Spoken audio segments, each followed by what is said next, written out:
The bucket slipped from Lisa Ross's trembling hands, clattering against the stone well as water splashed across her worn boots. Around her, the other women of Cedar Ridge drew back their skirts as if her grief were something that might stain their carefully pressed cotton. The autumn sun beat down mercilessly on the town square, and Lisa could feel the weight of their stares like physical blows against her already battered spirit. Margaret Whitfield, the banker's wife, lifted her chin with practiced disdain. Her voice carried clearly across the dusty ground. She said, "Perhaps if you spent less time weeping and more time working, you might afford to dig your own well instead of begging water from decent folk." The words hit Lisa harder than any physical strike could have.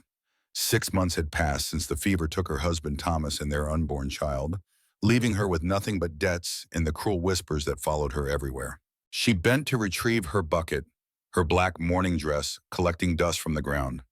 The fabric had grown thin at the elbows and knees, testament to how far she had fallen from the comfortable life she once knew. Another woman, Sarah Mitchell, stepped forward with false sympathy dripping from her voice. She said, "It's God's judgment, you know. A woman who cannot bear living children has no business taking up space meant for proper families." Lisa's hands shook as she grasped the rope, trying to lower her bucket into the well's depths. The mechanism seemed heavier today, or perhaps she had grown weaker. Each turn of the handle required effort she barely possessed, and she could hear the women behind her exchanging meaningful glances. Their children played nearby, their laughter a sharp contrast to the cruelty their mothers displayed so casually. Before we see how this ends, tell us where you're watching from and hype this video in the comments. The bucket descended slowly into the darkness below. Lisa closed her eyes and tried to remember Thomas's voice, the way he used to tell her that strength came not from the absence of struggle, but from the decision to continue despite it. But his voice grew fainter each day, and the weight of her isolation pressed down like stones upon her chest. When she tried to pull the filled bucket up, her weakened arms trembled with the effort. The rope burned against her palms, and she could feel herself losing her grip. The bucket was too heavy, the water too precious to waste, but her body had been pushed beyond its limits by months of poor food and sleepless nights spent wondering how she would survive another day. Margaret Whitfield's laughter rang out sharp and cold. She said, "Look at her, cannot even draw water properly. Perhaps we should charge her extra for the privilege of using our well, since she makes such a spectacle of herself." The rope slipped through Lisa's fingers, and she heard the distant splash as her bucket fell back into the water below. Tears of frustration burned her eyes, but she refused to let them fall where these women could see. She had already given them enough ammunition for their cruel gossip. The well seemed impossibly deep now, and she knew she lacked the strength to try again. That was when she heard the steady sound of boots approaching across the packed earth. The footsteps were different from the light tread of the townswomen, heavier and more purposeful. Lisa looked up to see a man she had never encountered before, tall and broad-shouldered, with dark hair that needed cutting and clothes that spoke of life lived outdoors. His face was weathered by sun and wind, but his eyes held a kindness that seemed foreign in this place of casual cruelty. The stranger stepped past the cluster of women without acknowledging their presence, as if they were no more significant than the dust beneath his feet. He moved to the well with quiet confidence, his hands sure and strong as he grasped the rope that had defeated Lisa's efforts. With smooth, practiced movements, he began to draw up her lost bucket. Margaret Whitfield's voice took on a sharper edge. She said, "Excuse me, sir, but this is a private well. We do not allow just anyone to use it, especially not to assist those who have not earned the privilege." The stranger continued his work without looking at her. His voice, when he spoke, was low and steady, carrying the quiet authority of a man accustomed to being obeyed. He said, "The water belongs to God, same as the air you breathe. I do not recall him appointing you as his representative in this matter." The women exchanged uncertain glances. They were accustomed to deference from the men of Cedar Ridge, not this calm dismissal of their social authority. Sarah Mitchell stepped forward, her voice rising with indignation. She said, "We have every right to decide who uses this well. This woman has brought nothing but misfortune to our community." The bucket emerged from the well, heavy with clear, cold water. The stranger set it carefully on the stone ledge, then turned to face the women for the first time. There was something in his expression that made them step back involuntarily, though he had made no threatening gesture. He said, "Misfortune seems to be standing right here in front of me, but it has nothing to do with this lady." Lisa watched in amazement as the man who had been so gentle with her water bucket now faced down the group of women who had made her life a daily torment. She had grown so accustomed to their power over her that she had forgotten it was possible for anyone to stand against them. The stranger's presence seemed to shift something in the very air around the well.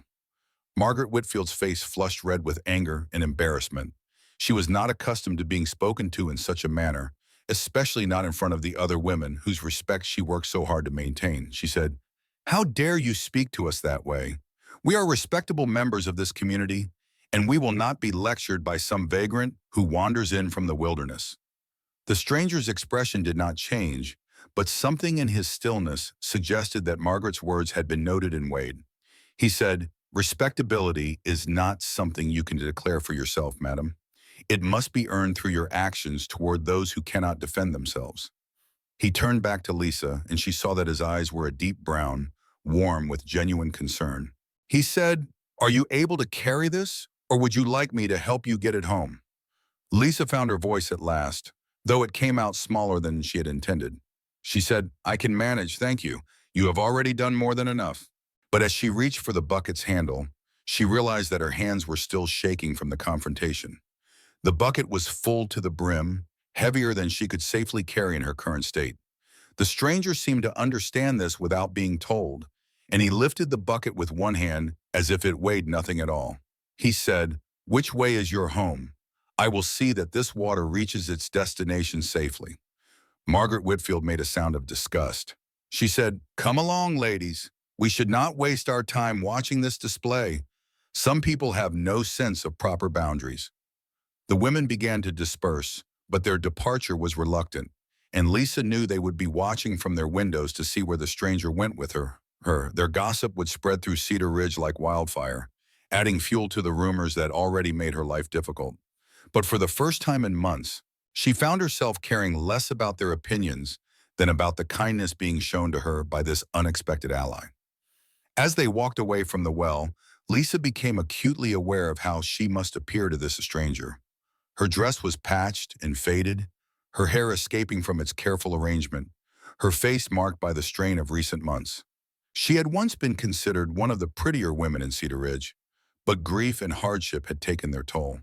She wondered what he saw when he looked at her, and whether he would regret his kindness once he learned more about her circumstances.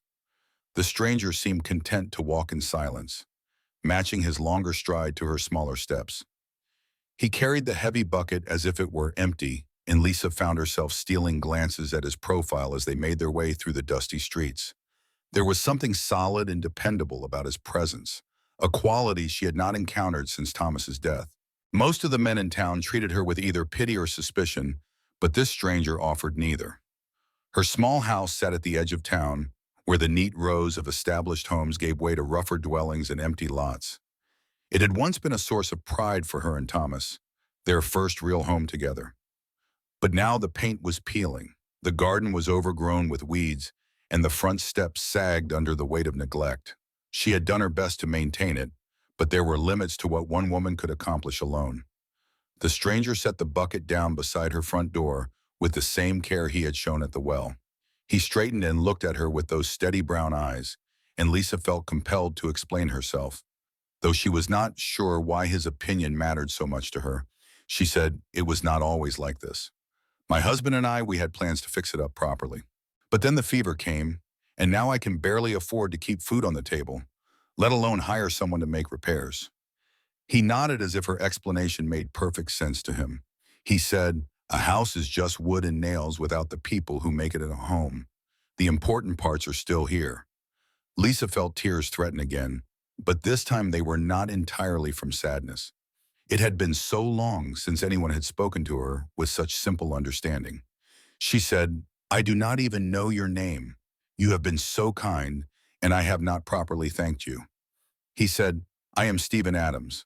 I have been traveling through these parts, looking for a place where a man can make an honest living and perhaps put down roots." She said, "I am Lisa Ross. I wish I could offer you something in return for your help, but I am afraid I have very little to spare." Stephen Adams shook his head. He said, "The help was freely given and no payment is expected or desired. But I will say this, if you do not mind my speaking plainly, those women at the well, they do not speak for this entire community. There are good people in every town, even if they are sometimes harder to find." Lisa wanted to believe him, but her recent experiences had taught her to be wary of hope. She said, "Perhaps that is true, but the good people seem to be outnumbered by those who find entertainment in the suffering of others." Stephen Adams was quiet for a moment, and Lisa had the impression that he was choosing his words carefully. He said, "Sometimes the good people are simply waiting for someone to show them that it is safe to be good. Cruelty can spread like wildfire, but so can kindness, if someone is brave enough to light the first spark." His words stayed with Lisa long after he had tipped his hat and walked away, disappearing around the corner where the main road led out of town. She carried the bucket of water inside and began the careful process of rationing it for drinking, cooking, and washing.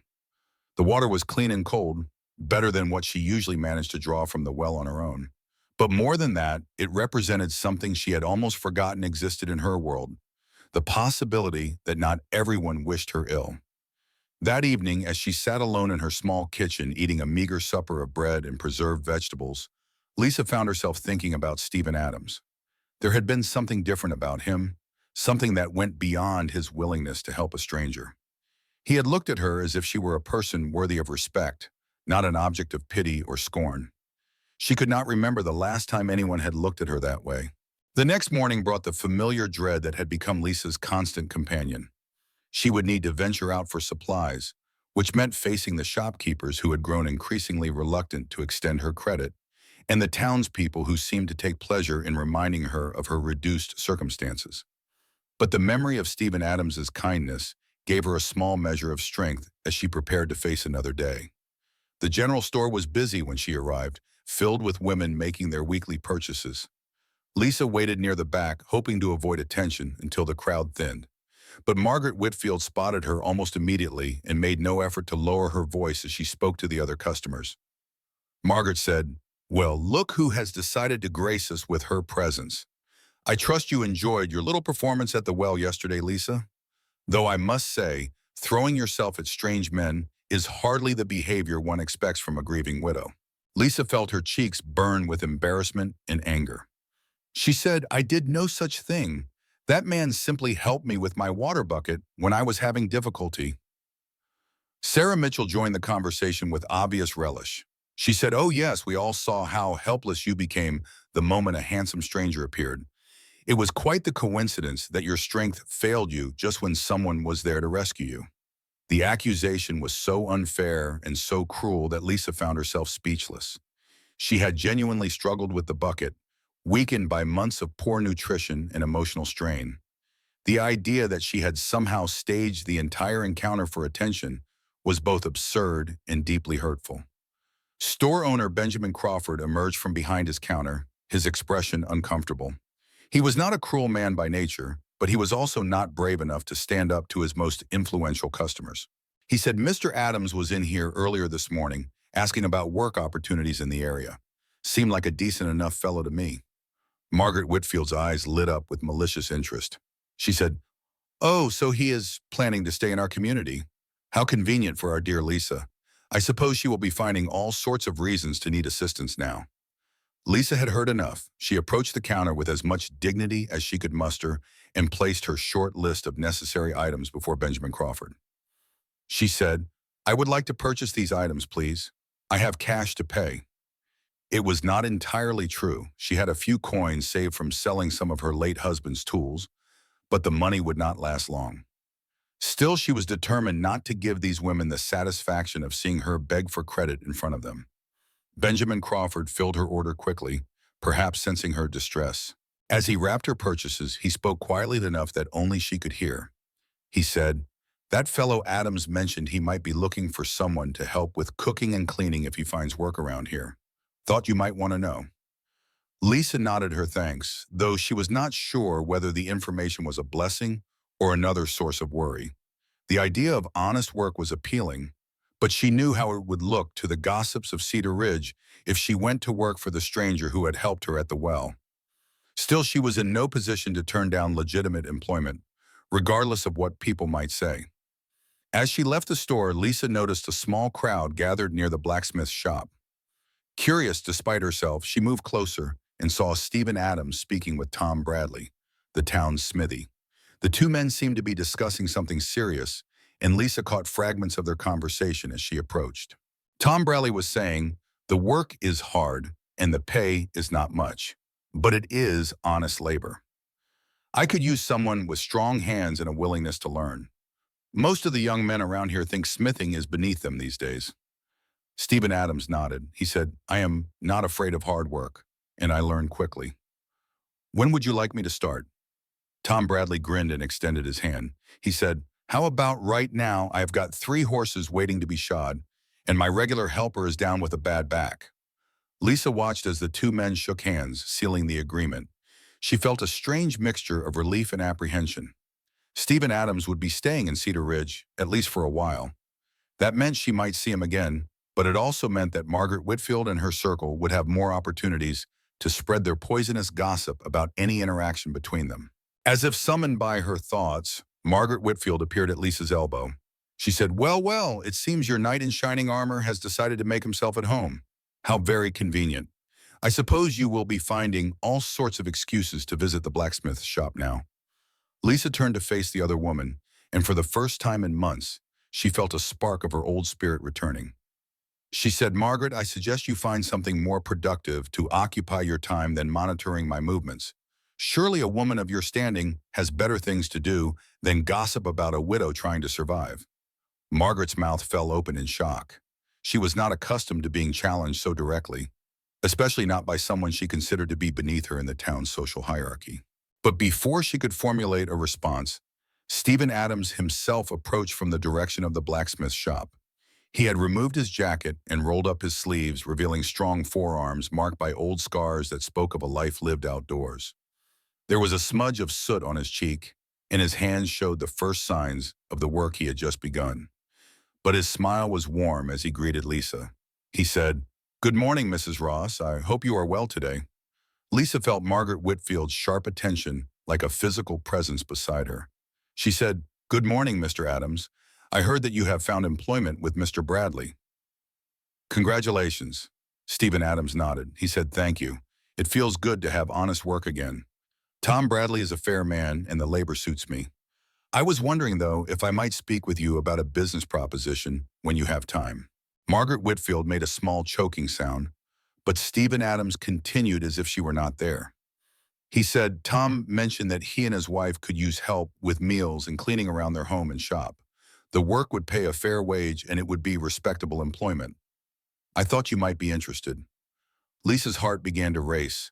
The offer was exactly what she needed, a chance to earn honest money and regain some measure of independence. But she was acutely aware of how the arrangement would look to the gossips of Cedar Ridge, especially with Stephen Adams as the messenger. She said, "That is very kind of Mr. Bradley to consider me. I would be honored to speak with him about the position." Stephen Adams smiled. He said, "Excellent. He is free to talk this afternoon if you would like to stop by the shop around 2 o'clock. Margaret Whitfield could contain herself no longer. She said, "How remarkably convenient that you should be the one to deliver this offer, Mr. Adams. One might almost think the entire arrangement had been planned in advance." Stephen Adams turned to look at Margaret Whitfield for the first time since approaching them. His expression was polite but cool. He said, "I am simply passing along information, madam. Tom Bradley is a businessman who needs help, and Mrs. Ross is a capable woman who needs work. Sometimes the simplest explanations are the correct ones." Margaret Whitfield's face reddened, but she seemed to realize that she was fighting a losing battle. She said, "Well, I suppose we shall all see how this arrangement works out. Come along, ladies. We have important matters to attend to." She swept away with her followers in tow, but Lisa knew this was far from over. If anything, Margaret would now be more determined than ever to find fault with any connection between Lisa and Stephen Adams. Still, Lisa could not afford to let fear of gossip prevent her from accepting legitimate work. Stephen Adams watched the women depart, then turned back to Lisa. He said, "I hope I have not caused you additional trouble by mentioning the job opportunity. That was not my intention." Lisa shook her head. She said, "You have done nothing wrong. Those women would find fault with me regardless of what I do or do not do. I cannot let their opinions dictate my choices, especially when it comes to honest work." He said, "That is a wise attitude. If you do decide to speak with Tom Bradley, I think you will find him and his wife to be fair and decent people. They judge others by their character and their work, not by the gossip that swirls around them." Lisa felt a warmth in her chest that had nothing to do with the afternoon sun. She said, "Thank you, Mr. Adams, for the help at the well, for mentioning the job opportunity, for treating me like a person worthy of respect. It has been a long time since anyone has shown me such kindness." Stephen Adams's expression grew serious. He said, "Everyone deserves to be treated with dignity, Mrs. Ross. The fact that some people have forgotten that does not make it any less true." They parted ways then, Stephen Adams returning to his work at the blacksmith shop, and Lisa heading home to prepare for her afternoon meeting with Tom Bradley. As she walked, she found herself standing a little straighter, feeling more hopeful than she had in months. Perhaps Stephen Adams was right about there being good people in every community. Perhaps she had simply been looking in the wrong places. Tom Bradley proved to be exactly as Stephen Adams had described him. He was a big man with gentle eyes and calloused hands, and his wife Emma was a plump, motherly woman who welcomed Lisa into their home with genuine warmth. They explained that they needed help with cooking, cleaning, and managing the household, while Tom focused on his smithing work and Emma cared for their elderly parents. Emma Bradley said, "We can pay you $15 a month, plus meals when you are working here. The hours would be from dawn until mid-afternoon, 6 days a week. Does that sound acceptable to you?" Lisa could hardly believe her good fortune. $15 a month was more than she had dared to hope for, and the included meals would stretch her own meager food budget considerably. She said, "That sounds more than fair, Mrs. Bradley. When would you like me to start?" Tom Bradley grinned. He said, "How about tomorrow morning? Emma has been trying to manage everything herself, and it is becoming too much for her." As Lisa walked home that evening, she felt lighter than she had in months. The job with the Bradleys would not make her wealthy, but it would allow her to pay her bills and maintain her independence. More importantly, it would give her a sense of purpose and dignity that had been missing from her life since Thomas's death. But her good mood was tempered by the knowledge that Margaret Whitfield and her circle would not let this development pass without comment. They would find ways to twist the situation, to suggest that there was something improper about her employment or her connection to Stephen Adams. Lisa steeled herself for the challenges ahead, drawing strength from the memory of Stephen Adams's steady presence and the kindness shown by the Bradley family. The next few weeks fell into a comfortable routine. Lisa arrived at the Bradley home each morning as the sun was rising, prepared breakfast for the family, and spent her days managing the household tasks that kept the home and smithy running smoothly. The work was honest and satisfying, and Emma Bradley proved to be not just an employer, but a friend. Stephen Adams worked alongside Tom Bradley in the smithy, and Lisa often heard the ring of hammer on anvil as she went about her duties. Sometimes their paths crossed as she brought water or food to the men, but their interactions were always brief and proper. Still, Lisa found herself looking forward to these moments more than she cared to admit. Margaret Whitfield and her followers made several pointed visits to the blacksmith shop during Lisa's first week of work, ostensibly to have small items repaired, but obviously hoping to catch some sign of impropriety. They were disappointed to find Lisa working diligently at her assigned tasks while Stephen Adams focused entirely on his smithing duties. But the gossips were not easily discouraged. Sarah Mitchell began spreading rumors that Lisa was using her position to throw herself at Stephen Adams, while Margaret Whitfield suggested that the entire job arrangement was simply a cover for something more scandalous. The whispers followed Lisa wherever she went, but she found that they had less power to hurt her now that she had honest work and genuine friends.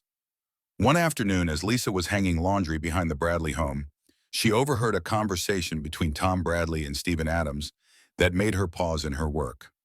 The two men were discussing the upcoming Harvest Festival, an annual celebration that brought together the entire community for 3 days of food, music, and dancing. Tom Bradley was saying, "You should ask someone to accompany you to the dance, Stephen. There are several nice young ladies in town who would be honored by the invitation." Stephen Adams was quiet for a moment before responding. He said, "I am not sure I would be welcome at such a gathering." I am still an outsider here, and some people seem to view me with suspicion. Tom Bradley laughed. He said, "That is just Margaret Whitfield and her cronies. Most folks around here judge a man by his work and his character, and you have proven yourself on both counts. Besides, Emma has been hinting that she thinks you and Lisa Ross would make a fine pair." Lisa felt her cheeks burn with embarrassment. She had not meant to eavesdrop, but now she was trapped behind the laundry line, unable to move without revealing her presence. Stephen Adams' response made her heart race with a mixture of hope and terror. He said, "Mrs. Ross is a fine woman who has endured more than her share of hardship. She deserves someone who can offer her security and respect, not a drifter who owns little more than the clothes on his back."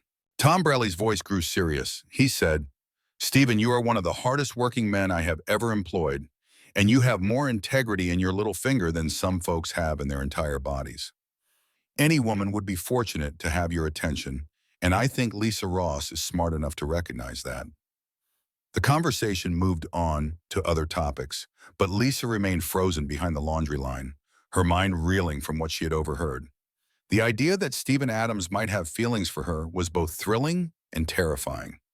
She had grown to respect and admire him during their brief interactions, but she had never allowed herself to hope for anything more than friendship.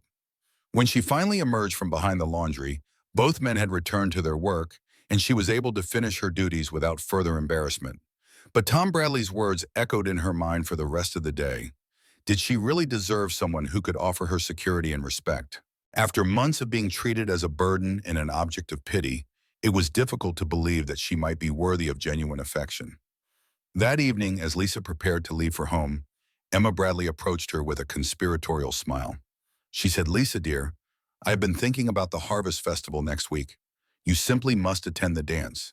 It has been far too long since you allowed yourself to enjoy life." Lisa shook her head. She said, "I appreciate the thought, Emma, but I do not think that would be appropriate. I am still in mourning, and besides, I have nothing suitable to wear to such an occasion." Emma Bradley waved away her objections. She said, "It has been 8 months since Thomas passed, dear. He would not want you to lock yourself away forever. And as for clothing, I have several dresses that would suit you perfectly with minor alterations. Please say you will consider it." Lisa wanted to refuse, but there was such genuine kindness in Emma's request that she found herself nodding reluctantly. She said, "I will think about it, but I make no promises." Emma Bradley beamed. She said, "That is all I ask. Now, let me show you those dresses before you go home." The dresses were beautiful, far nicer than anything Lisa had owned even before her recent troubles. Emma had excellent taste and the means to indulge it, and she insisted that Lisa try on several options. One in particular, a deep blue gown with simple but elegant lines, seemed to transform Lisa's appearance entirely. Emma said, "Oh, my dear, you look absolutely radiant. That color brings out your eyes beautifully, and the style is perfect for your figure. You simply must wear this to the festival." Lisa stared at her reflection in Emma's mirror, hardly recognizing the woman looking back at her. For months, she had seen only grief and hardship in her own face, but now she caught a glimpse of the person she used to be. The realization was both hopeful and heartbreaking. She said, "Emma, I cannot accept such a generous gift. This dress is far too valuable."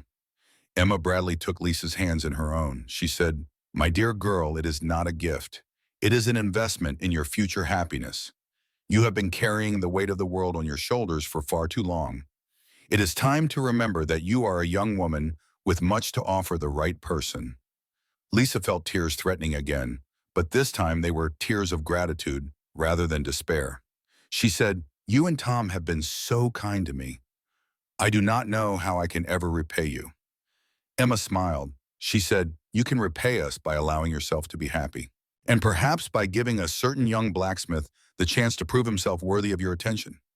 Lisa's cheeks reddened. She said, "Emma, I hope you have not been matchmaking." Emma's eyes twinkled with mischief. She said, "Who? Me? I would never dream of such a thing. But I will say this, Stephen Adams is a good man who treats everyone with respect and kindness. If he were to ask you to dance at the festival, I hope you would not refuse him simply because of what the gossips might say." The idea of dancing with Stephen Adams sent a flutter of excitement through Lisa's chest, followed immediately by a wave of anxiety. She had not danced since her wedding, and the thought of being so close to him, of feeling his hand in hers, was both appealing and terrifying. She said, "I suppose it would be rude to refuse a polite invitation to dance." Emma Bradley laughed. She said, "That is the spirit. Now let me make a few adjustments to this dress, and you will be the belle of the Harvest Festival." As Lisa walked home that evening with the borrowed dress carefully wrapped in brown paper, she found herself caught between hope and fear. The prospect of attending the festival was exciting, but she knew that her appearance would provide fresh ammunition for Margaret Whitfield and her followers. Still, Emma Bradley's words had awakened something in her that had been dormant for months, the desire to feel alive and attractive and worthy of attention. The next few days passed quickly as the entire town prepared for the Harvest Festival. Lisa threw herself into her work with renewed energy, helping Emma Bradley prepare food for the community feast, while trying not to think too much about the upcoming dance. But despite her efforts to remain calm, she found herself paying more attention to Stephen Adams during their brief encounters at the smithy. She noticed the way his muscles moved as he worked the bellows, the careful precision with which he shaped hot metal, the gentle way he spoke to the horses he shod. There was something deeply appealing about his quiet competence, his ability to focus completely on the task at hand while remaining aware of everything happening around him. On the morning of the festival, Lisa woke before dawn with a mixture of excitement and nervousness churning in her stomach. She had agreed to help Emma Bradley with the final preparations for the community feast, but her thoughts kept drifting to the evening's dance and the possibility that Stephen Adams might ask her to join him. The day passed in a blur of activity. The entire town square was transformed with colorful bunting and long tables laden with food. A small stage had been erected for the musicians, and the area in front of it had been cleared for dancing. Children ran between the adults, their excitement infectious, while the women fussed over their contributions to the feast, and the men set up games and competitions. Lisa worked alongside Emma Bradley, arranging dishes and serving food to the steady stream of townspeople who filled their plates and found seats at the communal tables. The atmosphere was festive and welcoming, and for the first time in months, Lisa felt like she was part of the community rather than an object of its pity or scorn. Even Margaret Whitfield seemed to be on her best behavior, though Lisa caught her shooting suspicious glances in her direction throughout the afternoon. Sarah Mitchell and the other gossips were present as well, but they appeared to be focused on the festivities rather than manufacturing drama. As the sun began to set, the musicians took the stage and began tuning their instruments. The first dance would begin shortly, and Lisa felt her nervousness return in full force. She had changed into Emma's blue dress in the Bradley home, and several people had complimented her appearance, but she still felt uncertain about her decision to attend. Emma Bradley appeared at her side, resplendent in a burgundy gown that complemented her generous figure. She said, "You look absolutely beautiful, dear. That dress was made for you." Lisa smoothed the soft fabric nervously. She said, "I feel like I am playing dress-up in someone else's clothes," Emma laughed. She said, "Nonsense. You look like the lovely young woman you have always been, underneath all that grief and worry. Now stop fretting and enjoy yourself. Life is too short to waste on unnecessary anxiety." The first song began, a lively tune that had couples forming on the makeshift dance floor. Lisa watched from the edge of the crowd, content to observe rather than participate. But her peaceful observation was interrupted when a familiar voice spoke behind her. Stephen Adams said, "Good evening, Mrs. Ross. You look lovely tonight." Lisa turned to find Stephen Adams standing behind her, and her breath caught in her throat. He had clearly made an effort for the occasion, wearing a clean white shirt and dark trousers that emphasized his tall, strong frame. His hair had been neatly combed, and he had shaved away the stubble that usually shadowed his jaw. The transformation was striking, revealing the handsome man beneath the working clothes and everyday grime of the smithy. She said, "Good evening, Mr. Adams. You clean up quite well yourself?" He smiled, and Lisa noticed that his eyes crinkled at the corners in a way that made her heart skip. He said, "I was wondering if you might honor me with a dance, that is, if you are not otherwise engaged." Lisa felt a flutter of panic mixed with excitement. She said, "I am not sure I remember how. It has been quite some time since I last danced." Stephen Adams offered her his arm. He said, "I am certain it will come back to you. Besides, I am not exactly a polished dancer myself. We can stumble through it together. Lisa looked around and noticed that several people were watching their interaction with interest. Margaret Whitfield stood near the refreshment table, her expression sharp with disapproval, while Emma Bradley beamed encouragement from across the square. Taking a deep breath, Lisa placed her hand on Stephen Adams's arm. She said, "I would be honored to dance with you, Mr. Adams." He led her onto the dance floor as the musicians began a slower waltz.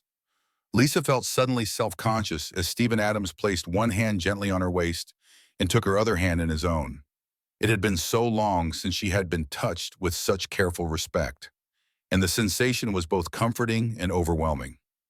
Stephen Adams proved to be a better dancer than he had claimed, leading her through the steps with quiet confidence. Lisa found herself relaxing into the rhythm of the music, her body remembering the movements even as her mind struggled to process the emotions coursing through her. He said, "You are a natural dancer, Mrs. Ross. I suspect you were being modest about your abilities." Lisa felt herself blushing. She said, "My husband and I used to dance sometimes in our parlor after supper. He said it was good practice for occasions like this, though we rarely had opportunity to attend such events." Stephen Adams's expression grew gentle. He said, "He sounds like he was a wise man. I am sorry for your loss."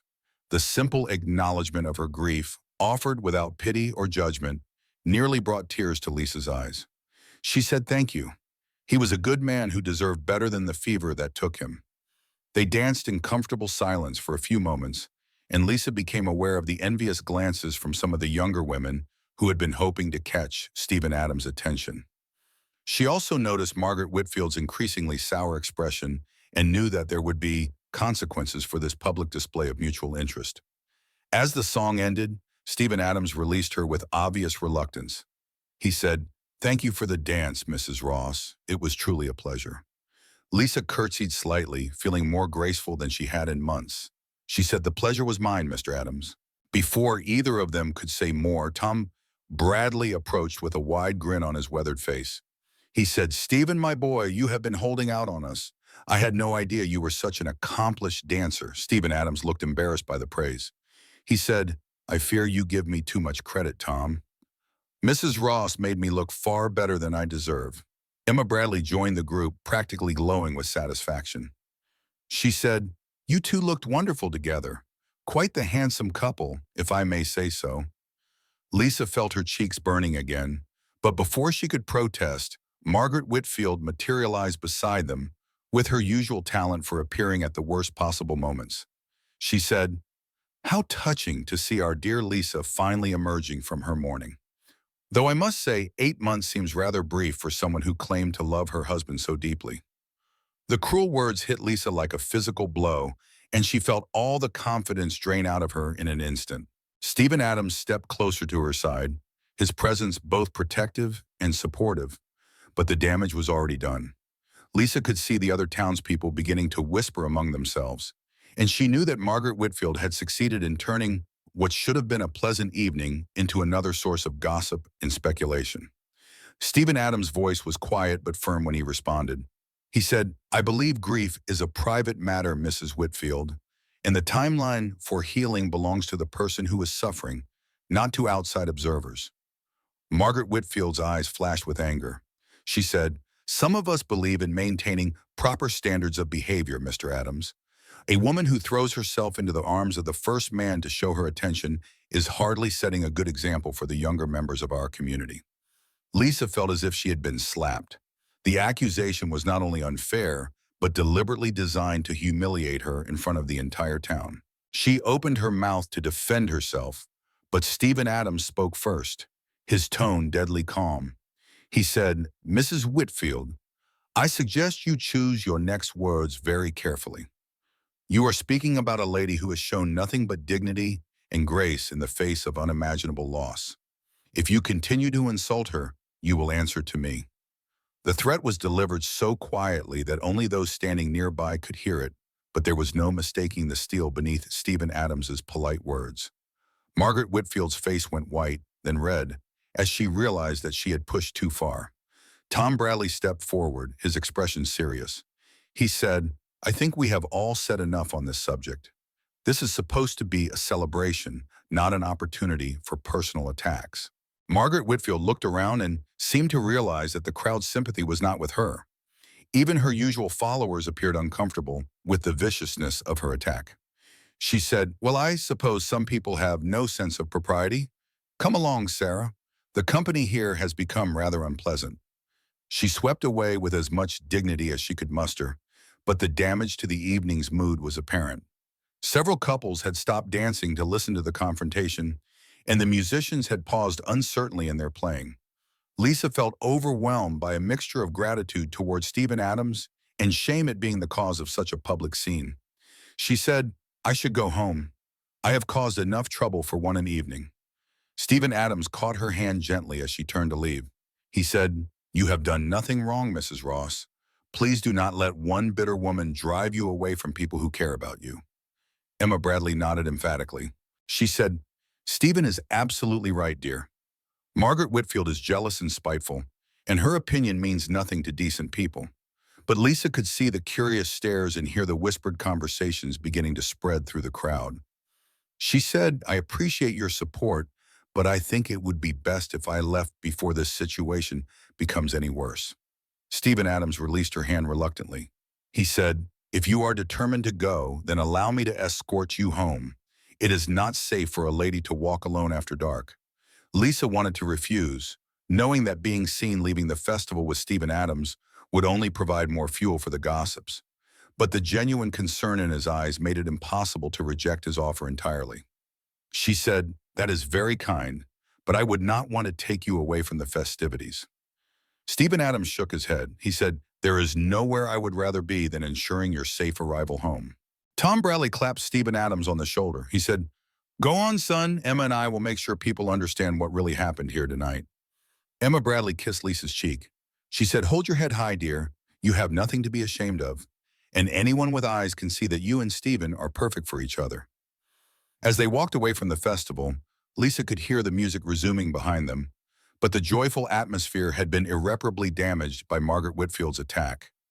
She felt guilty for ruining what should have been a pleasant evening for Stephen Adams, and angry at herself for caring so much about the opinions of people who seemed determined to think the worst of her. Stephen Adams walked beside her in thoughtful silence, matching his pace to her smaller steps. The night air was cool and crisp, filled with the sense of autumn and the distant sounds of celebration. Under different circumstances, Lisa thought, this walk could have been romantic rather than an escape from public humiliation. Finally, Stephen Adams spoke. He said, "I want you to know that I do not regret asking you to dance, and I hope you do not regret accepting." Lisa looked up at him, surprised by the intensity in his voice. She said, "I do not regret it either." It was the first time in months that I felt like myself again, before Margaret Whitfield reminded me of my place in this community. Stephen Adams stopped walking and turned to face her. He said, "Your place in this community should be wherever you choose to make it. You are an intelligent, capable, beautiful woman who has survived tremendous hardship with grace and dignity. Anyone who cannot see that is a fool." Lisa felt tears threatening again, but this time they were tears of gratitude rather than shame. She said, "You barely know me, Mr. Adams. How can you be so certain of my character?" He said, "I have been watching you for weeks, Mrs. Ross. I have seen how hard you work, how kindly you treat others, how you carry yourself with dignity, even when people are cruel to you. I have seen enough to know that you are exactly the kind of woman any man would be proud to know." They had reached Lisa's small house, but neither of them seemed eager to end the conversation. Stephen Adams looked up at the modest dwelling with its peeling paint and sagging steps, and Lisa felt embarrassed by its shabby appearance. She said, "I know it does not look like much. Thomas and I had plans to fix it up, but then life took a different turn." Stephen Adams studied the house with a critical eye. He said, "The bones are good. With some work and the right materials, it could be quite charming. The location is excellent, and the lot is larger than most in town." Lisa was surprised by his assessment. She said, "You sound like you know something about construction." He said, "I have done a bit of everything in my travels. Carpentry, roofing, general repairs. A man learns to be useful with his hands when he needs to make his own way in the world." An idea began to form in Lisa's mind, but she hesitated to voice it. The events of the evening had already provided enough gossip for Margaret Whitfield and her followers. Still, she found herself speaking before she could stop herself. She said, I have been thinking about making some repairs before winter sets in, but I cannot afford to hire someone to do the work. If you would be interested in taking on the project in your spare time, I could pay you whatever I can manage, though I am afraid it would not be much. Stephen Adams considered her offer seriously. He said, I would be happy to help with the repairs, but I would not feel right taking money from you. Perhaps we could work out some other arrangement. Lisa felt her cheeks warm. She said, what kind of arrangement did you have in mind? He said, I am currently staying in a room above the tavern, which is noisy and expensive. If you have space, perhaps I could board with you in exchange for the repair work. It would be a business arrangement, of course, completely proper and respectable. The suggestion was both practical and shocking. Having Stephen Adams living in her home, even as a boarder, would scandalize the town and provide Margaret Whitfield with ammunition for months of gossip. But it would also solve several of Lisa's problems at once, providing her with additional income, getting her house repaired, and giving her the security of having a strong, capable man nearby. She said, that is a very generous offer, but I am not sure how it would look to the townspeople. My reputation has already suffered enough damage for one lifetime. Stephen Adams's expression grew serious. He said, I understand your concern, and I would never want to cause you additional hardship. But I will say this, the opinions of small-minded people should not dictate how you live your life. You deserve to make choices based on what is best for you, not on what will prevent gossip. Lisa looked up at her little house, imagining how it could look with fresh paint, sound steps, and proper repairs. She thought about the loneliness of her current existence and the financial pressure that kept her awake at night. Then she thought about Margaret Whitfield's cruel words and the whispers that would follow her if she agreed to Stephen Adams' proposal. She said, I need time to think about it. This is not a decision I can make lightly. Stephen Adams nodded. He said, of course. Take all the time you need. The offer will remain open regardless of what you decide. He tipped his hat to her and began to walk back toward town, but Lisa called after him. She said, Mr. Adams, thank you for defending me tonight. It has been a long time since anyone stood up for me that way. He turned back with a smile. He said, it was my honor, Mrs. Ross. A gentleman always defends a lady, especially when she is too gracious to defend herself. Lisa watched until he disappeared into the darkness, then went inside her small house and lit a lamp. The contrast between the modest interior and the elegant dress she still wore was stark, but for the first time in months, she felt hope stirring in her chest. She thought about Stephen Adams' offer as she carefully hung up Emma Bradley's dress and changed into her nightgown. The practical advantages were obvious, but the emotional implications were more complex. Having him living in her home would mean seeing him every day, sharing meals, existing in the same space. It would be impossible to maintain the careful distance she had been keeping between them. But perhaps that distance was no longer necessary or desirable. Perhaps it was time to stop hiding behind her grief and start building a new life for herself. The thought was both terrifying and exhilarating. As Lisa lay in bed that night, she could hear the distant sounds of the harvest festival continuing without her. Part of her regretted leaving early, but a larger part was grateful for the quiet conversation with Stephen Adams and the unexpected offer he had made. For the first time since Thomas's death, she was contemplating a future that involved more than mere survival. The next morning brought a steady rain that drummed against Lisa's windows and made the world outside look gray and uninviting. She dressed quickly and prepared to leave for work at the Bradley home, but her thoughts kept returning to Stephen Adams's offer from the night before. The practical benefits were undeniable, but the social consequences could be severe. When she arrived at the Bradley home, she found Emma waiting for her with a cup of hot coffee and a concerned expression. Emma said, "How are you feeling this morning, dear? I was worried about you after that unpleasant scene with Margaret Whitfield." Lisa accepted the coffee gratefully. She said, "I am fine, though I suspect the gossip will be even worse today. I should not have let you talk me into attending the festival." Emma Bradley's eyes flashed with indignation. She said, "Nonsense. You had every right to be there, and you conducted yourself with perfect propriety. Margaret Whitfield is the one who should be ashamed of her behavior." Lisa settled into her morning routine, but she found it difficult to concentrate on her tasks. Her mind kept drifting to Stephen Adams and the decision she needed to make about his boarding proposal. Emma Bradley seemed to sense her distraction and finally confronted her directly. Emma said, "Lisa, dear, you have been stirring that batter for 10 minutes. What is troubling you?" Lisa hesitated, then decided that Emma's friendship had earned her honesty. She said, "Mr. Adams made me an offer last night. He suggested boarding at my house in exchange for making repairs. It would solve several of my problems, but I am concerned about how it would look." Emma Bradley's face lit up with excitement. She said, "What a wonderful idea. Your house certainly needs attention, and Stephen is an excellent worker. I think it sounds like the perfect arrangement." Lisa shook her head. She said, "Emma, you know what people will say. A widow taking in a single man as a boarder, especially after what happened at the festival. Margaret Whitfield will have a field day." Emma Bradley set down her coffee cup with determination. She said, "Lisa Ross, I'm going to give you some advice, whether you want it or not. You cannot spend the rest of your life making decisions based on what Margaret Whitfield might think. That woman thrives on making others miserable, and the more you accommodate her prejudices, the more power you give her over your life."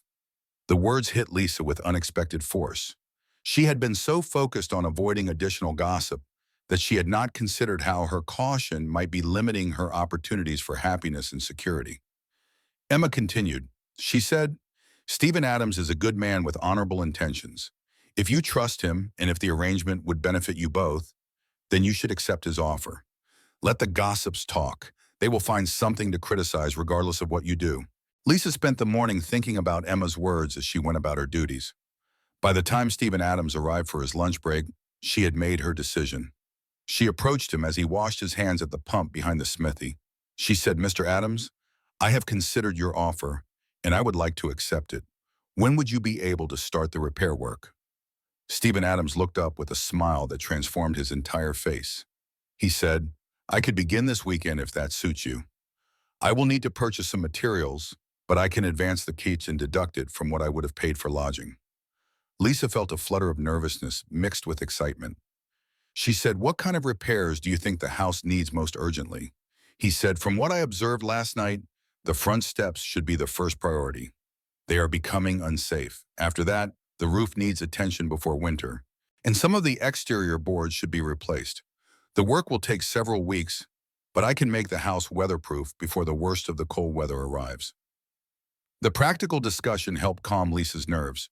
This was a business arrangement, she reminded herself, nothing more. Stephen Adams was offering his skills in exchange for room and board, and she was accepting because it made financial sense. But as they discussed the details of the arrangement, Lisa found herself watching the way Stephen Adams's eyes lit up when he talked about his plans for the house. There was something deeply appealing about his enthusiasm for the work, his obvious pride in craftsmanship, and his desire to make her home safe and comfortable. Tom Bradley emerged from the smithy and joined their conversation. He said, "Stephen tells me you have agreed to let him board with you while he fixes up your place. That is excellent news. The boy has been complaining about the noise from the tavern keeping him awake at night." Lisa felt her cheeks warm. She said, "It seemed like a practical arrangement for both of us."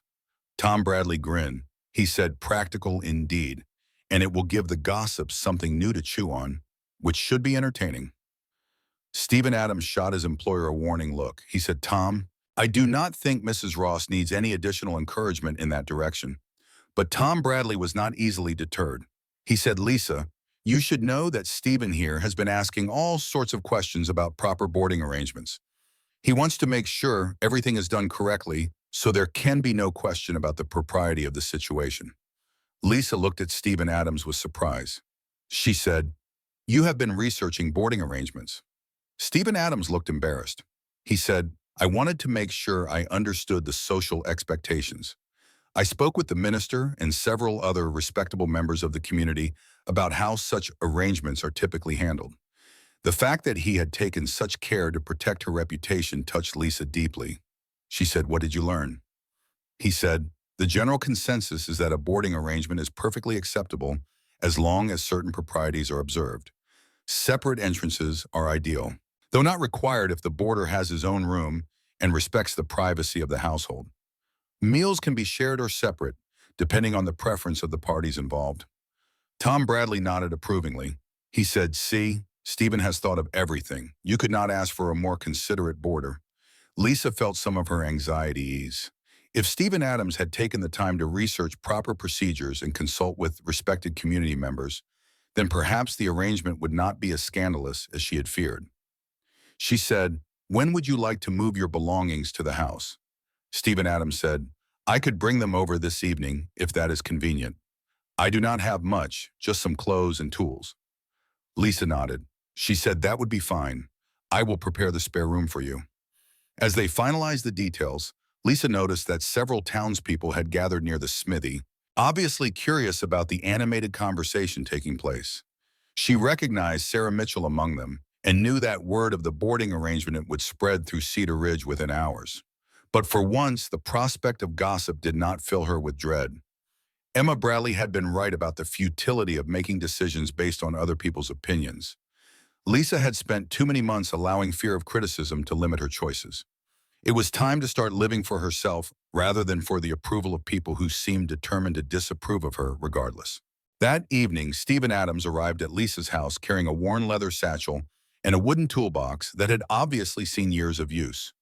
Lisa had spent the afternoon cleaning the spare room and changing the linens, trying to make the modest space as welcoming as possible. She said, "I hope the room will be adequate. It is not very large, but it has a good window and stays warm in winter."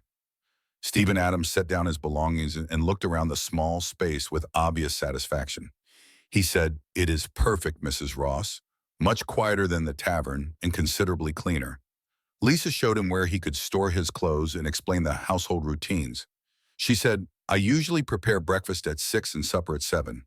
You are welcome to join me for meals, or I can arrange something separate if you prefer." Stephen Adams said, "I would be honored to share meals with you if you do not mind the company. I am not much of a cook, and I suspect your food is considerably better than what I could manage on my own." Lisa felt pleased by his response. She said, "I enjoy cooking, and it will be nice to prepare meals for someone who appreciates them." As they discussed the practical details of their arrangement, Lisa found herself relaxing into the situation. Stephen Adams was polite and respectful, careful to maintain appropriate boundaries while still being friendly and conversational. His presence in her home felt natural rather than intrusive. The next few days established a comfortable routine. Stephen Adams left for work at the smithy each morning after sharing breakfast with Lisa, and he returned in the evenings to work on house repairs until darkness made further progress impossible. Lisa continued her employment with the Bradley family, but she found herself looking forward to returning home each day to see what progress Stephen Adams had made. True to his word, he began with the front steps, carefully removing the rotted boards and replacing them with new lumber that he had purchased with his own money. The work was slow and meticulous, and Lisa was impressed by the obvious pride he took in doing the job properly. Margaret Whitfield made several pointed visits to the Bradley home during Lisa's first week of living with Stephen Adams, clearly fishing for information about the arrangement. But Lisa had prepared for such inquiries and responded to each question with calm dignity. When Margaret asked about the propriety of the situation, Lisa replied that she had consulted with the minister and several other respected community members, all of whom had assured her that boarding arrangements were common and perfectly acceptable when conducted properly. When Margaret suggested that people were talking, Lisa responded that people would talk regardless of what she did, so she had decided to make choices based on practical considerations rather than gossip. Margaret's frustration was obvious, but she could find no legitimate criticism of an arrangement that had been endorsed by the town's religious and social leaders. Her attempts to create scandal were further undermined by the visible improvements being made to Lisa's property. The new front steps were solid and attractive, painted a crisp white that made the entire house look more prosperous. Stephen Adams had also begun work on the roof, replacing missing shingles and ceiling gaps that had allowed rain to leak into the attic. The improvements were obvious to anyone who passed by, and even Margaret Whitfield could not deny that the arrangement was producing beneficial results. Emma Bradley was delighted with the situation and made no effort to hide her approval. She said, "I have never seen you look so happy, Lisa. Having Stephen around obviously agrees with you." Lisa tried to downplay Emma's observation, but she had to admit that there was truth to it. Having Stephen Adams in her home provided not only security and practical help, but also companionship that she had not realized she was missing. Their shared meals had become the highlight of her day, filled with comfortable conversation about work, the town, and their respective backgrounds. She learned that Stephen Adams had grown up on a farm in Pennsylvania, the youngest of four brothers. His parents had died when he was 16, and he had spent the years since then traveling and working various jobs, never staying in one place long enough to put down roots. The life had suited him for a while, but he was beginning to feel ready for something more permanent. Stephen Adams, in turn, learned about Lisa's childhood in a neighboring state, her courtship and marriage to Thomas, and their dreams for the future that had been cut short by illness. He listened without judgment or pity, offering comfort through his presence and understanding rather than empty words. As the days passed, Lisa found herself looking forward to these conversations more than she cared to admit. Stephen Adams was intelligent and thoughtful, with a dry sense of humor that emerged once he felt comfortable. He treated her as an equal, asking for her opinions and respecting her judgment in a way that made her feel valued and appreciated. One evening, as they shared supper at Lisa's small kitchen table, Stephen Adams brought up a subject that had been weighing on his mind. He said, "I have been thinking about winter preparations. Your house will need more firewood than you currently have stored, and some of the windows should be resealed to prevent drafts." Lisa nodded. She said, "I have been worried about heating costs. Last winter was difficult, and I am not sure I can afford enough wood to keep the house properly warm." Stephen Adams was quiet for a moment, then said, "I have a proposal that might help with that problem. There is a stand of dead trees on the property behind the Hendersons' farm. Old Mr. Henderson mentioned that he would be happy to have someone clear them out before they become a fire hazard. If you do not mind me using your wagon and tools, I could cut enough firewood to last the entire winter." Lisa felt a surge of gratitude. She said, "That would be wonderful, but it sounds like a tremendous amount of work. I could not ask you to take on such a project without compensation."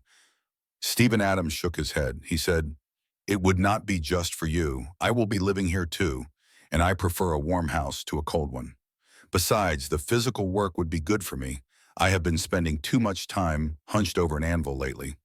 The practical arrangement made sense, but Lisa was beginning to recognize that Stephen Adams's offers of help went beyond mere practicality. There was genuine care in his concern for her comfort and security, and she found herself wondering if his feelings toward her might be deeper than simple friendship. The thought was both thrilling and terrifying. Lisa had loved Thomas deeply, and the idea of opening her heart to another man felt like a betrayal of his memory. But she was also beginning to understand that love was not a finite resource, and that honoring Thomas's memory did not require her to remain alone forever. That weekend, Stephen Adams began the firewood project, rising early to make the most of the daylight hours. Lisa packed him a lunch and watched from her kitchen window as he loaded tools into her small wagon and set off for the Henderson property. The sight of him taking care of her needs with such matter-of-fact competence filled her with a warmth that had nothing to do with the autumn sunshine. When he returned that evening, tired and covered with sawdust, but obviously satisfied with his progress, Lisa had prepared his favorite meal as a small gesture of appreciation. Stephen Adams's face lit up when he saw the table set with her best dishes and the food he had mentioned enjoying during one of their conversations. He said, "You did not need to go to such trouble, but I am certainly grateful that you did." Lisa felt herself blushing. She said, "It is the least I can do to thank you for all your hard work." As they ate, Stephen Adams described his progress and his plans for the coming days. He had already cut enough wood for several weeks, and he estimated that another weekend of work would provide sufficient fuel for the entire winter. The relief Lisa felt at this news was profound, but it was overshadowed by her growing awareness of how much she had come to depend on Stephen Adams' presence in her life. After supper, they sat in Lisa's small parlor, Stephen Adams reading a book he had borrowed from Tom Bradley, while Lisa worked on mending that had accumulated during the week. The domestic scene felt natural and comfortable, and Lisa found herself imagining what it would be like if this arrangement were permanent rather than temporary. The thought prompted a question that had been nagging at her for days. She said, "Stephen, may I ask you something personal?" He looked up from his book. He said, "Of course." She said, "You mentioned that you have been traveling for years, never staying in one place very long. What made you decide to settle in Cedar Ridge?" Stephen Adams was quiet for so long that Lisa began to think he would not answer. Finally, he set down his book and looked directly at her. He said, I suppose the honest answer is that I met someone who made me want to stop running. Lisa's heart began to race. She said, someone. He said, a woman who had been treated badly by life, but who faced each day with courage and dignity. A woman who deserved better than the hand she had been dealt, and who made me want to be the kind of man who could offer her something better. Lisa set down her mending with trembling hands. She said, Stephen, I do not know what to say. He said, you do not need to say anything right now. I know that you are still grieving your husband, and I would never presume to rush you toward feelings you might not be ready to have. But I wanted you to know that my interest in staying in Cedar Ridge has very little to do with the town itself and everything to do with you. The admission hung in the air between them, honest and vulnerable and completely unexpected. Lisa felt tears threatening, but they were tears of gratitude rather than sorrow. After months of feeling worthless and unwanted, Stephen Adams was telling her that she was worth changing his entire way of life. She said, I care about you too, Stephen, more than I thought possible so soon after losing Thomas. But I am frightened by these feelings, and I am not sure I know how to move forward. Stephen Adams leaned forward in his chair. He said, we do not have to move forward quickly. We can take as much time as you need to feel comfortable with whatever this becomes. I am not going anywhere, Lisa. For the first time in my adult life, I have found a place where I want to stay. The conversation marked a turning point in their relationship, though the change was subtle rather than dramatic. They continued their daily routines, sharing meals and working on the house, but there was a new awareness between them, an acknowledgement of feelings that had been growing quietly for weeks. Lisa found herself paying more attention to small details. The way Stephen Adams smiled when he saw her in the morning, the careful way he hung up his coat so it would not drip on her clean floors, the gentle tone he used when speaking to her. She began to understand that his courtship had been taking place all along, expressed through actions rather than words. Stephen Adams, for his part, seemed more relaxed now that his feelings were in the open. He was more likely to touch her hand when passing her something at the table, more willing to sit close to her in the parlor during their evening conversations. The physical proximity was both comforting and exciting, and Lisa found herself looking forward to these moments of connection. The townspeople had largely accepted the boarding arrangement, though Margaret Whitfield continued to make pointed comments whenever the opportunity arose. But her criticism had less impact now that Lisa felt secure in her choices and supported by Stephen Adams' presence. One afternoon, as Lisa was returning from her work at the Bradley home, she encountered Sarah Mitchell on the main street. Sarah's expression was sly as she approached, and Lisa braced herself for whatever unpleasantness was coming. Sarah said, Lisa, dear, I hope you are being careful about your living situation. People are beginning to wonder if your arrangement with Mr. Adams is quite as innocent as you claim. Lisa felt anger flare in her chest, but she kept her voice calm.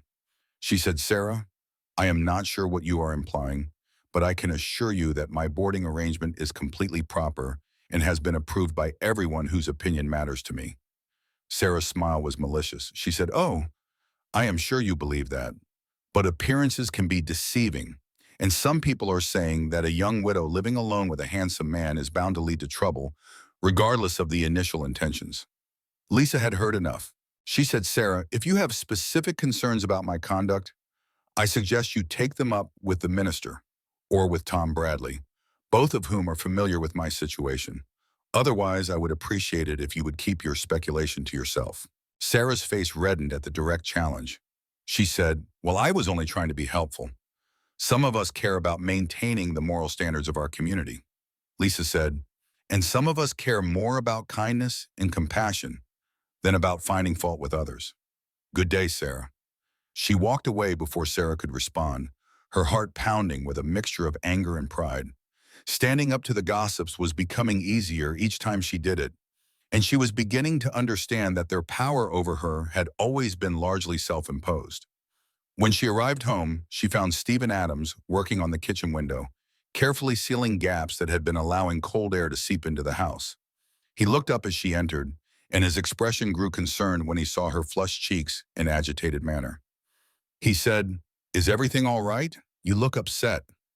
Lisa set down her marketing basket and removed her shawl. She said, I had an unpleasant encounter with Sarah Mitchell. She seems to think our living arrangement is providing grounds for scandal. Stephen Adams' jaw tightened. He said, "What exactly did she say?" Lisa repeated the conversation, watching as Stephen Adams's expression grew increasingly grim. When she finished, he set down his tools and turned to face her fully. He said, "Lisa, if my presence here is causing you additional hardship, I can find other accommodations. The last thing I want is to make your life more difficult." Lisa felt a surge of panic at the suggestion. She said, "Stephen, no. Please do not even consider leaving. Sarah Mitchell and her opinions mean nothing to me. I was angry because she was being cruel, not because I have any doubts about our arrangement." Stephen Adams studied her face carefully. He said, "Are you certain? I know how important your reputation is in a town like this." Lisa moved closer to him, close enough to see the flecks of gold in his brown eyes.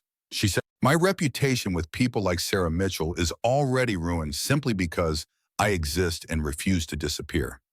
I would rather be criticized for living my life on my own terms than praised for hiding away and accomplishing nothing." Stephen Adams smiled at her words. He said, "That is the spirit I admire so much about you. You have more courage than you give yourself credit for." Lisa felt emboldened by his praise and by her own growing confidence. She said, "Stephen, I need to tell you something. When you first offered to board here, I thought of it as a practical arrangement, nothing more. But somewhere along the way, it became much more important to me than that." Stephen Adams reached out and took her hands in his own. He said, "What are you saying, Lisa?" She said, "I am saying that I do not want you to leave, not just because of the help you provide, but because I have come to care for you deeply. I am saying that Thomas will always hold a place in my heart, but there is room for someone else there too, if that someone is you." Stephen Adams' face lit up with joy and relief. He said, "Lisa, are you sure? I do not want you to feel pressured into anything you are not ready for." She said, "I am sure. I have been thinking about this for days, and I know that what I feel for you is real and honest. I know that Thomas would want me to be happy, and you make me happier than I have been in a very long time." Stephen Adams lifted their joined hands and kissed her knuckles gently. He said, "Then we will face whatever gossip comes together. And if people like Sarah Mitchell cannot accept our happiness, that is their loss, not ours." The declaration felt like a promise and a new beginning. Lisa had spent so many months feeling powerless and alone, but with Stephen Adams beside her, she felt capable of facing whatever challenges lay ahead. That evening, they shared supper with a new intimacy, discussing not just practical matters, but their hopes for the future. Stephen Adams spoke of his desire to expand his work beyond the smithy, perhaps taking on carpentry and construction projects that would allow him to use all of his skills. Lisa talked about her dreams of making her house a real home again, filled with warmth and laughter and the sounds of daily life. As the days passed, their relationship deepened into something that felt both new and inevitable. Stephen Adams continued his work on the house, but now it felt like he was preparing their home rather than simply helping a friend. Lisa found herself planning meals with his preferences in mind and arranging her household routines to maximize the time they could spend together. The gossips continued to whisper, but their speculation had less power to hurt now that Lisa felt secure in her choices and confident in Stephen Adams' feelings for her. She had learned that happiness was worth fighting for, and that the opinions of small-minded people were poor substitutes for genuine affection and respect. Winter arrived early that year, bringing with it the first real test of Lisa and Stephen Adams' deepening relationship. The house was warm and weatherproof thanks to his careful repairs, and the abundant firewood he had cut kept the cold at bay. But the season also brought increased isolation, as harsh weather made travel difficult and social gatherings less frequent. Lisa found that she did not mind the isolation as much as she had expected. The long evenings spent in Stephen Adams' company were precious to her, filled with conversation, shared reading, and the comfortable silence of two people who had learned to be at ease with each other. She was discovering that love could grow quietly, built on daily kindnesses and mutual respect rather than grand gestures and passionate declarations. One snowy evening in December, as they sat before the fire after supper, Stephen Adams brought up a subject that had been on both of their minds. He said, "Lisa, I have been thinking about our future and I have something I would like to ask you." Lisa looked up from her sewing, her heart beginning to race. She said, "What is it, Stephen?" He said, "I know that we have not been courting in the traditional sense, and I know that your first marriage ended in tragedy. But I also know that what we have built together is real and valuable, and I do not want to lose it." Lisa set down her needlework, giving him her full attention. She said, "I do not want to lose it either." Stephen Adams moved from his chair to sit beside her on the small sofa. He said, "Then I am asking if you would consider becoming my wife, not because it is expected or because it would solve practical problems, but because I love you and I want to spend the rest of my life making you happy." Lisa felt tears spring to her eyes, but they were tears of awe rather than sorrow. She said, "Stephen, yes. Yes, I will marry you." Stephen Adams took her in his arms then, holding her close as if she were something precious that might slip away. He said, "I promise you will never regret this decision, Lisa. I promise to love you and protect you and stand by you no matter what challenges we face." Lisa pulled back to look into his eyes. She said, "And I promise to love you with all my heart, to be your partner and your companion, and to build a life with you that honors both our past and our future." Their first kiss was gentle and tentative, a sealing of promises made and accepted, but it quickly deepened into something more passionate, expressing months of growing attraction and emotional connection. When they finally separated, both were breathless and smiling. Stephen Adams said, "When would you like to have the ceremony? I know some people will say it is too soon, but I do not want to wait longer than necessary." Lisa considered the question. She said, "Spring would be traditional, but I do not see any reason to wait that long. What about February? That would give us time to make proper arrangements without enduring months of speculation about our plans." Stephen Adams nodded eagerly. He said, "February sounds perfect. I will speak to the minister tomorrow about scheduling the ceremony." The announcement of their engagement created exactly the stir they had expected. Margaret Whitfield was scandalized by the speed of the courtship. Sarah Mitchell declared it indecent for a widow to remarry so quickly, and several other townspeople expressed varying degrees of disapproval. But the criticism was balanced by genuine support from people who mattered to them. Tom and Emma Bradley were delighted, offering to host the wedding reception in their home. The minister, who had observed their courtship with approval, agreed to perform the ceremony. Even some of the townspeople who had initially been skeptical came to accept that the match was a good one. Lisa found that the negative opinions bothered her less than they once would have. She had learned that happiness was not contingent on universal approval, and that the love and respect of good people was worth more than the grudging tolerance of those who were determined to find fault. As winter deepened, Lisa and Stephen Adams made plans for their wedding and their future together. Stephen Adams had been offered a partnership in Tom Bradley's smithy, recognition of his skill and reliability. The arrangement would provide financial security and allow him to establish permanent roots in Cedar Ridge. Lisa continued her work with the Bradley family, but she and Emma began discussing the possibility of her taking on additional domestic work as a married woman. The combination of their incomes would allow them to live comfortably and perhaps even expand their small home to accommodate the family they both hoped to have someday. On a cold February morning, Lisa Ross became Lisa Adams in a simple ceremony attended by their closest friends and supporters. She wore a dress of soft gray silk that Emma Bradley had helped her choose, a compromise between the bright colors of celebration and the darker hues of mourning. Stephen Adams wore his best suit and a smile that transformed his entire appearance. The ceremony was brief but meaningful, filled with promises of love, honor, and mutual support.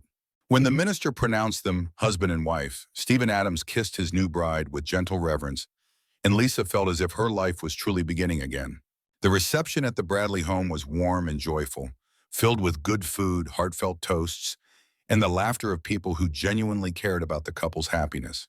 Even some of the townspeople who had initially disapproved seemed to be won over by the obvious love and contentment radiating from the newlyweds. Margaret Whitfield attended, though her congratulations were stiff and perfunctory, but Lisa found that she could accept even grudging acknowledgement with grace, secure in the knowledge that she had made the right choice for her life. As the evening wound down and the guests began to depart, Lisa and Stephen Adams found themselves alone in their small home for the first time as husband and wife. The house felt different somehow, transformed from a place of solitary survival into a true home filled with love and possibility. Stephen Adams took Lisa's hands in his own and smiled down at her. He said, "Well, Mrs. Adams, how does it feel to be a married woman again?" Lisa smiled back at him. She said, "It feels like coming home. It feels like the beginning of everything I thought I had lost forever." Stephen Adams pulled her close and kissed her forehead. He said, "This is just the beginning, my love. We have a whole lifetime ahead of us to build something beautiful together." As they stood in their warm, well-repaired home, surrounded by the evidence of Stephen Adams's care and Lisa's determination, they both knew that they had found something rare and precious. They had discovered that love could bloom even in the hardest soil, that kindness could triumph over cruelty, and that two people who had known loss and loneliness could create a future filled with hope and joy. The barren widow who had been mocked at the well had found not just someone to fill her water bucket, but someone to fill her life with purpose, love, and the promise of better days ahead. And in loving her, Stephen Adams had found his own home at last, a place where his strength and gentleness were valued, where his presence made a difference, and where he could build the life he had been searching for all along. Outside their windows, snow continued to fall on Cedar Ridge, blanketing the town in pristine white. But inside their small home, Lisa and Stephen Adams basked in the warmth of their love, in the certainty that whatever challenges lay ahead, they would face them together, stronger for having found each other when they both needed it most.